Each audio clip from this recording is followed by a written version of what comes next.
Dal Vangelo secondo Marco.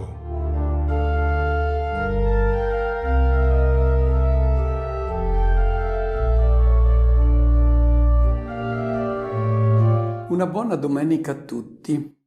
La scorsa settimana abbiamo visto l'insuccesso che Gesù ha avuto a Nazareth. Non soltanto i suoi compaesani, ma i suoi stessi familiari non hanno creduto in lui. Sono rimasti fermi sulle loro posizioni, su ciò che avevano sempre ritenuto giusto. Qui abbiamo già un primo messaggio importante per noi. Questo: si può voler bene a Gesù, come i suoi compaesani, i familiari amavano Gesù, lo stimavano. Si può voler bene a Gesù senza credere in Lui. Per quale ragione questo accade? Perché noi diciamo, fossimo stati noi là a Nazareth avremmo subito detto di sì. Ed è vero, se ragioniamo come ragioniamo oggi, noi avremmo detto subito di sì. Gli abitanti di Nazareth hanno detto di no, perché avevano capito che cosa comportava dire di sì. Aderire al Vangelo vuol dire cambiare l'immagine di Dio, vuol dire cambiare l'immagine di uomo riuscito, l'immagine di società. Ecco, erano cambiamenti troppo radicali quelli che Gesù richiedeva e hanno detto di no. Come mai noi diciamo così facilmente sì? Perché amiamo Gesù, gli vogliamo bene, ma non abbiamo capito che cosa comporta dirgli di sì, credere nel Vangelo.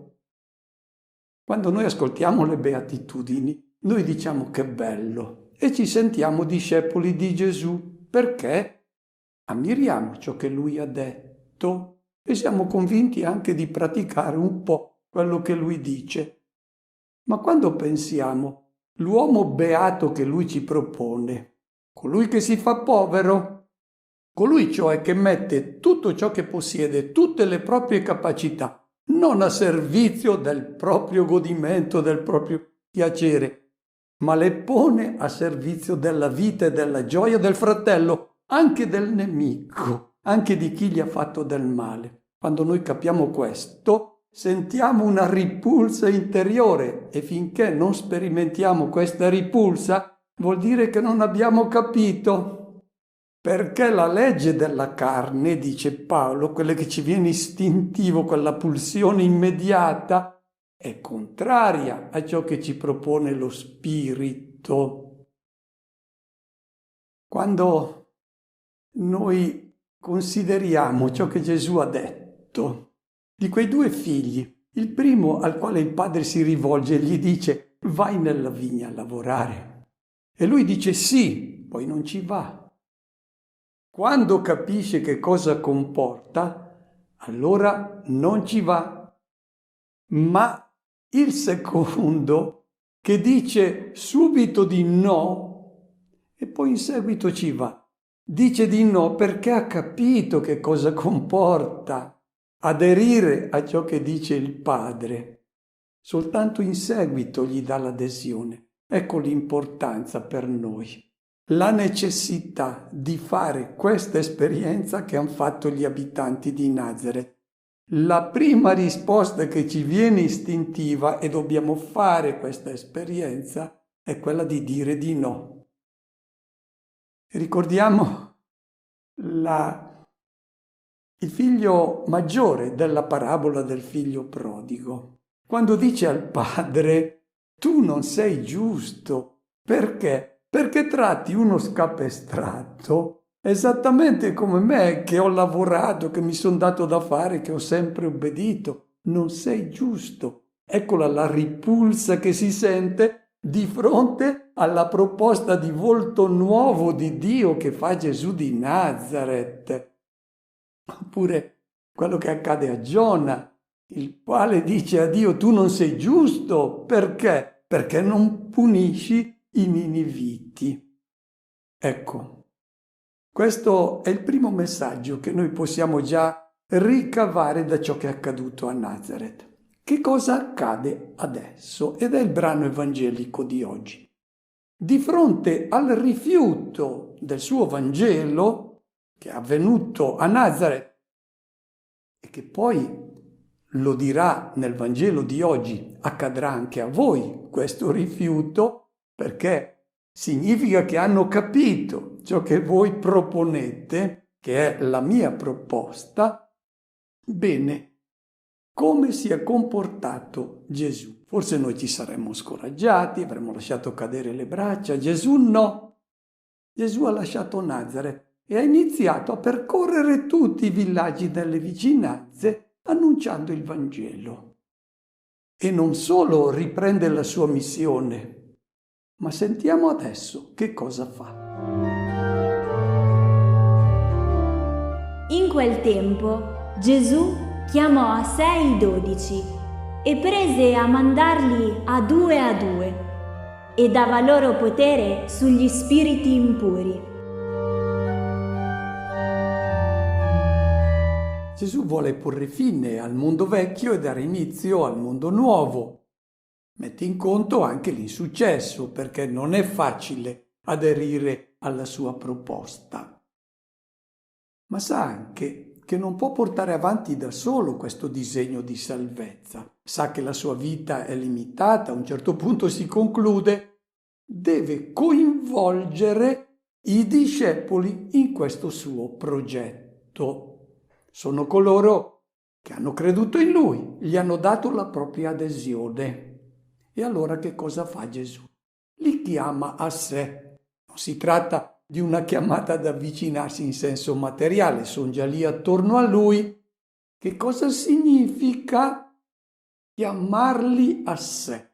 Sta parlando a noi Gesù, perché siamo noi questi discepoli che lui adesso vuole inviare a portare avanti il suo progetto di salvezza annunciando il Vangelo. Avvicinarsi a Gesù significa che prima di andare ad annunciare il Vangelo agli altri, bisogna averlo annunciato a se stessi, bisogna averlo assimilato, bisogna aver stabilito, cioè una sintonia profonda con la persona di Gesù, con le sue scelte, con il suo stile di vita.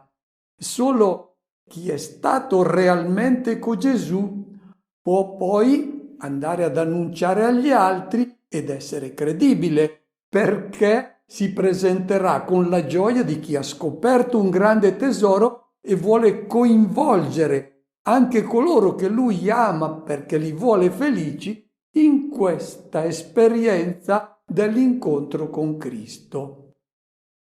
C'è una bella differenza fra fare una lezione di matematica o di fisica e annunciare il Vangelo.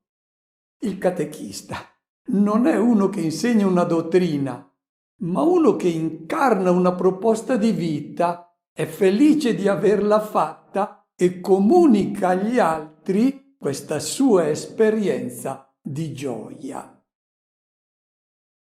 E poi, dopo che si è fatto questa esperienza di stare con Cristo, si è inviati. Gesù invia questi discepoli. Notiamo, non manda qualcuno, qualche persona che ha questa incombenza, quindi i preti, i diaconi, le persone consacrate nella vita religiosa. No, ogni discepolo deve sentirsi inviato, altrimenti non è discepolo, non è coinvolto in questo disegno di salvezza. Il discepolo che non sente il bisogno di condividere con gli altri il dono ricevuto probabilmente non è ancora convinto che scoprendo Cristo ha scoperto il senso della propria vita.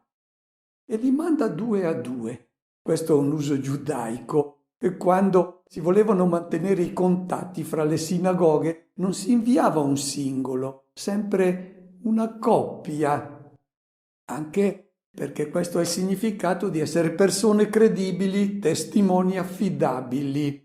E noi lo vediamo nel Nuovo Testamento che troviamo spesso queste coppie, Pietro e Giovanni che vanno al Tempio insieme dopo la Pasqua, poi soprattutto quando la comunità di Antiochia decide di inviare degli annunciatori che è giunto il Messia, inviarli alle varie sinagoghe sparse in tutto l'impero romano, la comunità di Antiochia sceglie una coppia, Barnaba e Saulo. Poi ci sarà un'altra coppia, Barnaba e Marco, Paolo e Sila, Paolo e Timoteo, sempre in coppia. Ma questo ha un significato però teologico importante. Coppia vuol dire comunità. Vuol dire che chi va ad annunciare il Vangelo è espressione di una comunità, è parte di una chiesa. C'è una bella differenza fra l'induismo, il buddismo e tutte le pratiche ascetiche che si propongono il raggiungimento della propria liberazione, della propria perfezione spirituale o la ricerca del proprio equilibrio interiore. Ecco, c'è una bella differenza dal cristianesimo. Queste possono essere vissute nella solitudine, nell'isolamento più completo. Il cristianesimo no, non può essere vissuto che in comunità, e per costituire una comunità bisogna essere almeno in due.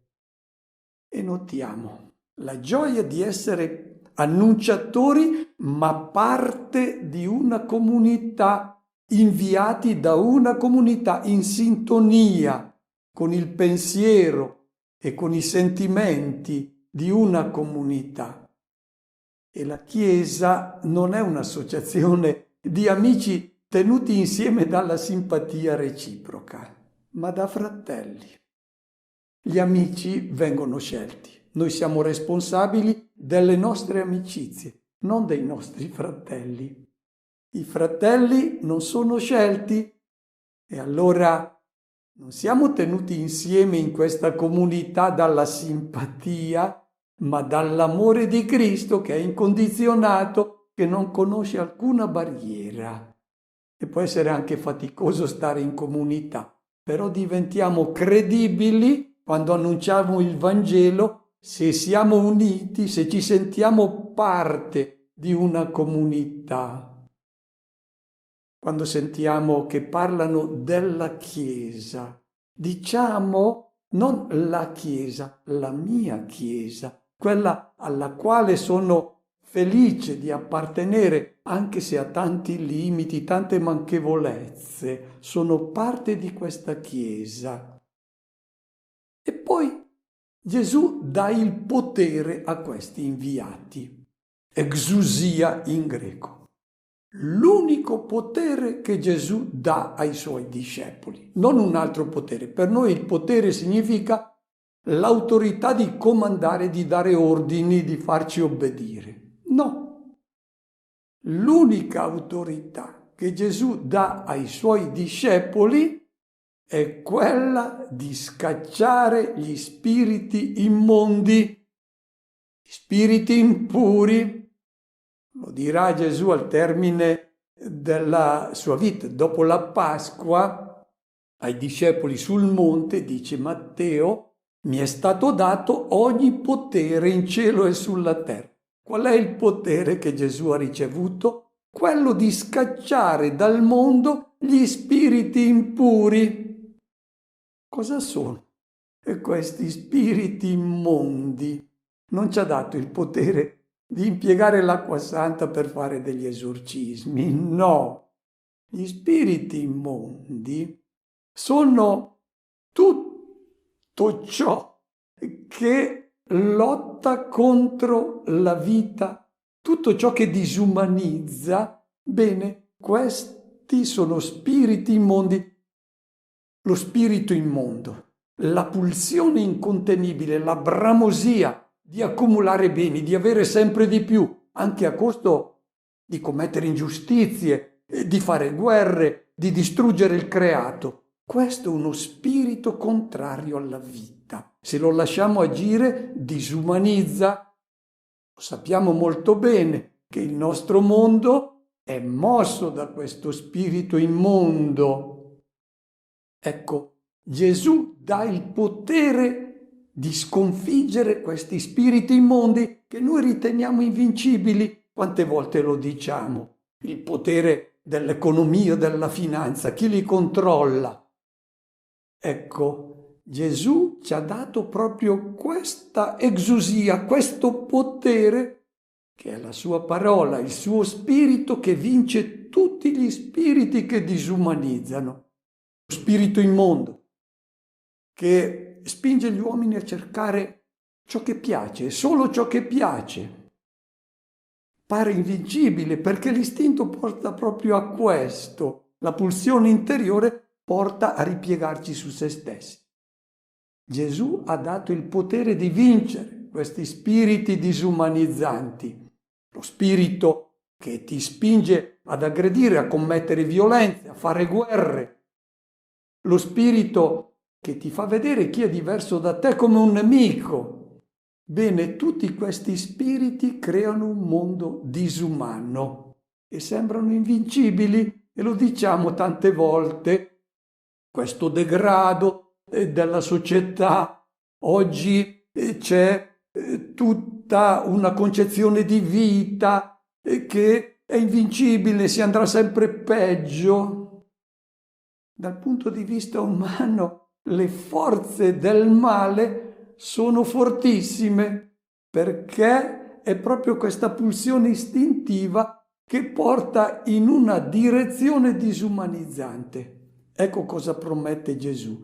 La mia parola, il mio spirito scaccia questi demoni immondi, ma è necessario annunciare questo Vangelo, perché dove arriva il Vangelo questi spiriti immondi non possono più stare, o l'uno o l'altro. Ecco la necessità di annunciare questa parola. Fiducia quindi. Se non si crede in questa autorità, in questa forza che Gesù ci ha donato, non ci si muove, ci si rassegna a lasciare che il mondo antico continui a disumanizzarsi. Adesso Gesù spiega come si devono presentare i discepoli che sono inviati ad annunciare il suo Vangelo. Ascoltiamo. E ordinò loro di non prendere per il viaggio nient'altro che un bastone, né pane, né sacca, né denaro nella cintura, ma di calzare sandali e di non portare 2 tuniche. Prima di inviare i discepoli, Gesù dà delle disposizioni che sono introdotte da un verbo greco parangellein, che significa dare ordini, ed è l'unica volta nel Vangelo secondo Marco che Gesù dà degli ordini, quindi sono molto importanti. Dice, anzitutto, cosa possono portare con sé? Lungo la via, l'immagine è molto bella, quella del discepolo che è in cammino, non ha qui una dimora stabile, ma ha un destino che va al di là di questo mondo. Cosa devono portare con sé? Il bastone. Interessante. In Marco si dice che Gesù ha permesso di portare il bastone. In Matteo e in Luca si dice non il bastone. Per quale ragione? Hanno significati diversi questi bastoni. Nel Vangelo secondo Matteo e Luca è il simbolo dell'arma del povero. Questo che in Matteo viene proibito. Matteo è l'evangelista che più degli altri insiste sulla non violenza del discepolo. È solo Matteo che ci riferisce la frase di Gesù a Pietro: rimetti la spada nel fodero. Il mondo nuovo non lo si costruisce con la violenza. Ecco la ragione per cui tutto ciò che richiama strumenti di violenza vengono esclusi nel Vangelo secondo Matteo. Nel brano di oggi, invece, il bastone ha un significato diverso che troviamo nella Bibbia. Ricordiamo che per compiere la sua missione, compiere prodigi, a Mosè viene consegnato da Dio il bastone con il quale divide il Mar Rosso, fa scaturire l'acqua dalla roccia. È il simbolo del potere che Dio dona dà al discepolo che deve compiere una missione straordinaria. Bene, anche il discepolo di Cristo che deve cambiare il mondo annunciando il Vangelo ha un bastone con sé, simbolo della forza che Dio dona, e questa è l'unica forza sulla quale il discepolo deve confidare, la forza della parola e dello Spirito di Cristo, non su alleanze con i poteri di questo mondo, sul denaro, no, questo pasticcia tutto. E poi ciò che invece non devono portare con sé, e adesso Gesù ricorre a dei paradossi, però bisogna fare attenzione a non dare interpretazioni riduttive alle sue parole, perché questo svigorirebbe il suo messaggio, lo priverebbe del contenuto provocatorio. E questo è un tema molto delicato, quello dei beni della Chiesa, dei discepoli. Sappiamo tutte le critiche del mondo laico alla Chiesa, proprio riguardo alle ricchezze che possiede o allo sfarzo di certe strutture. Bene, che cosa dice Gesù al discepolo? Devono presentarsi come persone che impiegano i beni di questo mondo, ma sono staccati, non li assolutizzano. Il cristiano ringrazia il Creatore, non disprezza i beni di questo mondo, anzi sanno che sono doni che Dio ha dato per la vita dei suoi figli, ma centro del messaggio che è chiamato ad annunciare il discepolo è il destino ultimo della vita dell'uomo, una vita quindi che va oltre questa vita. E se il discepolo comincia ad accumulare beni, quindi a mostrare che anche lui si ripiega su questo mondo come se fosse il suo destino ultimo, allora non può andare in giro a predicare i valori evangelici. Quando hai il necessario per vivere, quando hai il pane quotidiano, il resto appartiene al fratello, anche perché tiene sempre conto che alla dogana tutti i beni di questo mondo che non sono stati consegnati al fratello, quindi non sono stati trasformati in amore, vengono requisiti. Ricordiamo come i primi discepoli avevano messo in pratica questa disposizione di Gesù. Quando Pietro e Giovanni vanno al tempio e trovano quel paralitico alla porta bella, Pietro dice: guarda verso di noi, e lui si aspetta che gli diano l'elemosina, e Pietro dice: non possiedo né argento né oro, ti do soltanto quello che ho, nel nome di Gesù Cristo cammina.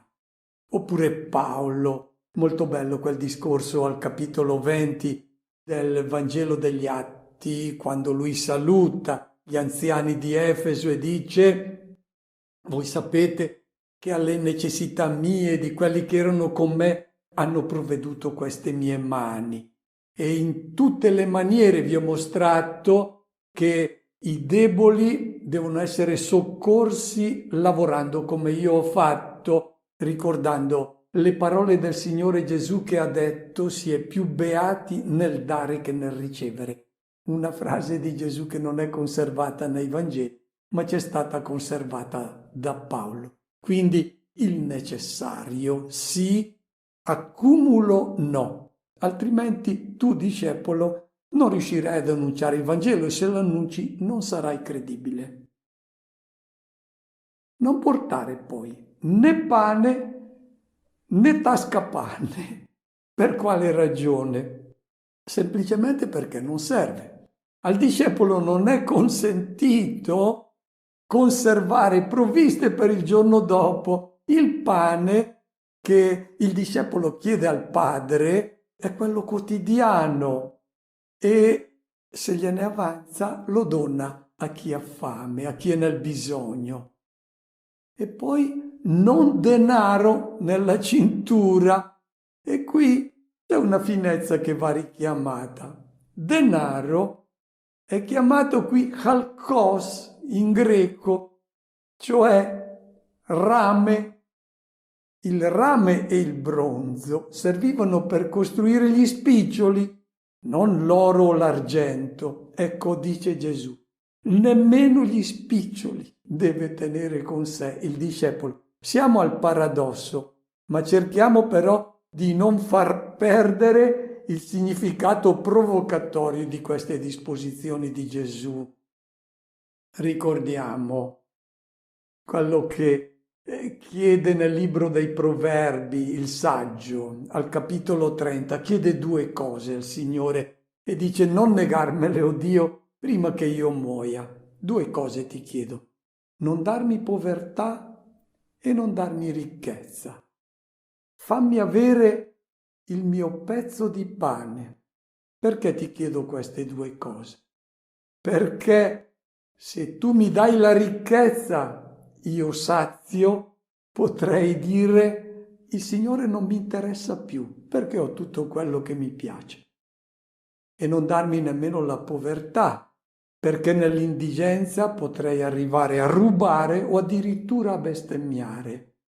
Ecco, due cose che il saggio chiede: né ricchezza né povertà.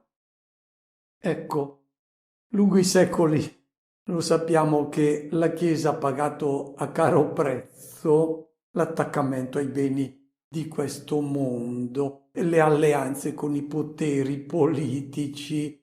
Ha perso credibilità. Ricordiamo quel che dice il vescovo Ilario di Poitiers nel IV secolo, quando il figlio di Costantino, Costanzo, aveva cominciato non più a perseguitare la Chiesa, ma a favorirla. Dice Ilario di Poitiers: noi non abbiamo più un imperatore anticristiano che ci perseguita, ma dobbiamo lottare contro un persecutore ben più insidioso, un nemico che non ci perseguita, ma ci lusinga, non ci flagella la schiena, ma ci accarezza il ventre, non ci confisca i beni, perché ci donerebbe la vita, ma ci arricchisce per darci la morte, non ci spinge verso la libertà mettendoci in carcere, ma verso la schiavitù invitandoci alle feste di palazzo. Non ci colpisce il corpo, ma prende possesso del cuore, non ci taglia la testa con la spada, ma ci uccide l'anima con il denaro. Ecco la ragione per cui Gesù ha messo in guardia i suoi discepoli, che siamo noi, dal rapporto scorretto con i beni di questo mondo. Poi, calzati i sandali, e qui parla del vestito. È interessante. Luca proibisce i sandali perché Luca, quello che insiste sulla povertà con cui si presenta il discepolo, il distacco totale dai beni di questo mondo. In Israele si andava scalzi. Marco però scrive in un contesto diverso. Scrive per i romani, e a Roma scalzi andavano gli accattoni, schiavi, e i discepoli devono presentarsi per quello che sono. Non sono accattoni, non sono schiavi, sono persone staccate dai beni di questo mondo ma libere. Ecco la ragione per cui devono andare con i sandali. Non due tuniche. Due tuniche significa che anche il vestito è ridotto all'essenziale, a ciò che è indispensabile. E questa unica tunica ha anche un altro significato. Si insiste continuamente nel Nuovo Testamento che il discepolo è rivestito di Cristo. Questa è la tunica unica che lui deve portare. Non due tuniche, una tunica di Cristo quando si è in chiesa, poi dopo quando si tratta di denaro o di altre cose si veste la tunica pagana. Ha anche questo significato l'unica tunica. Nella lettera ai Romani Paolo: rivestitevi del Signore. Chi vi incontra deve vedere Cristo. Nelle vostre parole, il vostro modo di ragionare, il vostro modo di agire, vedono la persona di Cristo. L'abito indica come noi appariamo all'esterno. rivestitevi dell'uomo nuovo nella lettera agli Efesini, nella lettera ai Colossesi, rivestitevi di sentimenti di tenerezza, di bontà, di umiltà, di mansuetudine, di magnanimità. Ecco quindi non due stili di vita, vivere cioè nella doppiezza, nell'ambiguità. La predicazione adesso sono inviati, prevede che si possa essere accolti, ma anche che si possa essere rifiutati. Come ci si deve comportare quando non si viene accolti e quando si viene accolti. Ascoltiamo. E diceva loro: dovunque entriate in una casa, rimanetevi finché non sarete partiti di lì. Se in qualche luogo non vi accogliessero e non vi ascoltassero, andatevene e scuotete la polvere sotto i vostri piedi, come testimonianza per loro. Ed essi, partiti, proclamarono che la gente si convertisse, scacciavano molti demoni, ungevano con olio molti infermi e li guarivano. Che cosa accadrà ai discepoli che sono inviati ad annunciare il Vangelo? Anzitutto, Gesù dice che non devono aspettare che qualcuno li venga a cercare, devono essere loro che portano il messaggio agli uomini nelle loro case, cioè in tutti gli ambienti in cui vivono, nel lavoro, nella politica, nello sport, anche nel divertimento. Il cristiano si presenta incarnando una proposta di vita che non è quella pagana. Si comporta, ragiona, parla, vive in un modo diverso dai pagani e annuncerà anche con la parola la ragione per cui fa queste scelte. Che cosa accadrà adesso? Potranno essere accolti oppure rifiutati.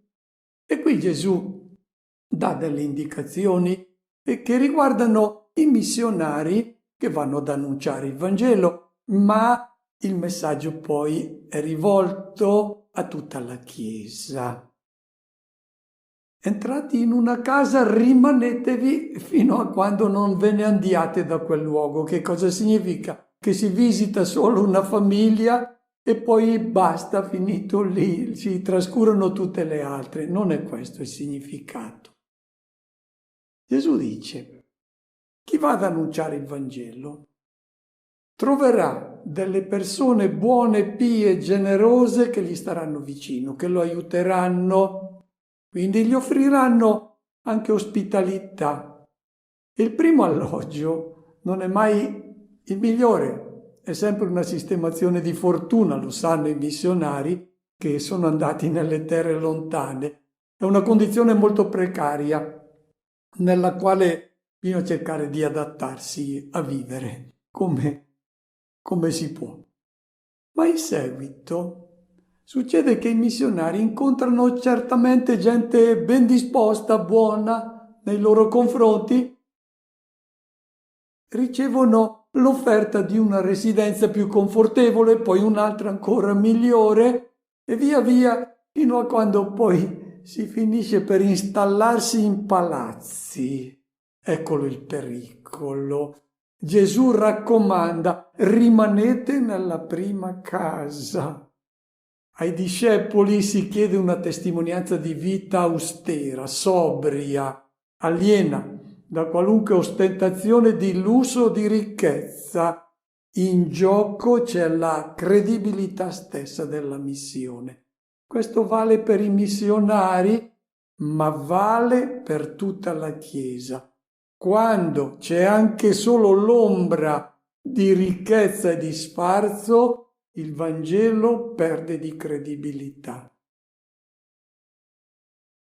Significa anche un invito alla fiducia, nell'ospitalità.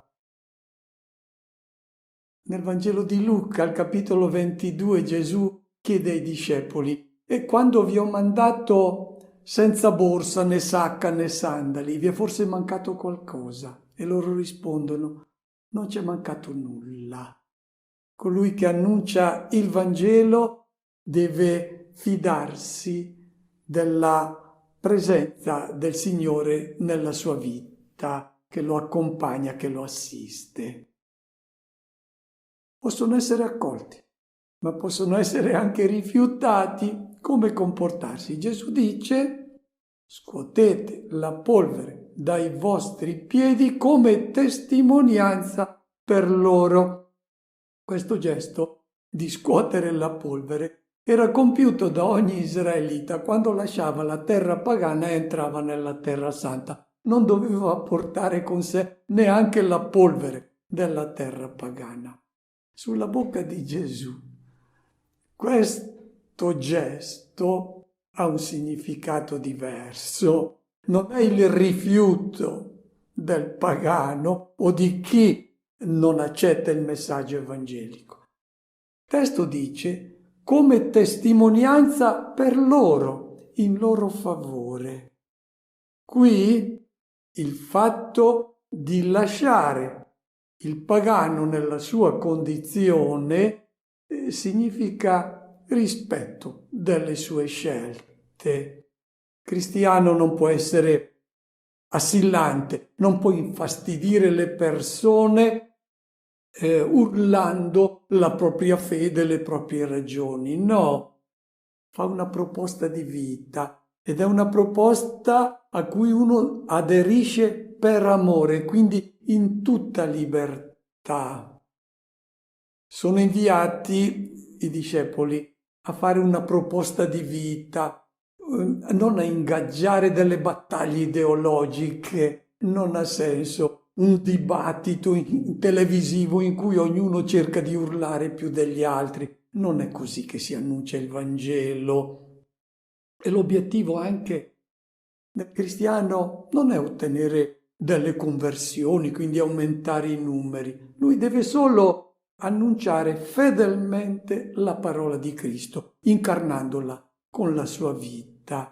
Poi l'adesione o il rifiuto, i frutti più o meno abbondanti, non dipendono da lui, ma dal tipo di terreno su cui cade questo seme del Vangelo.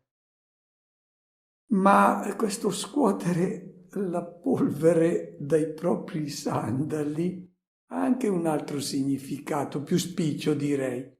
Quando si va in terra pagana è inevitabile che un po' di polvere di paganesimo si attacchi agli abiti.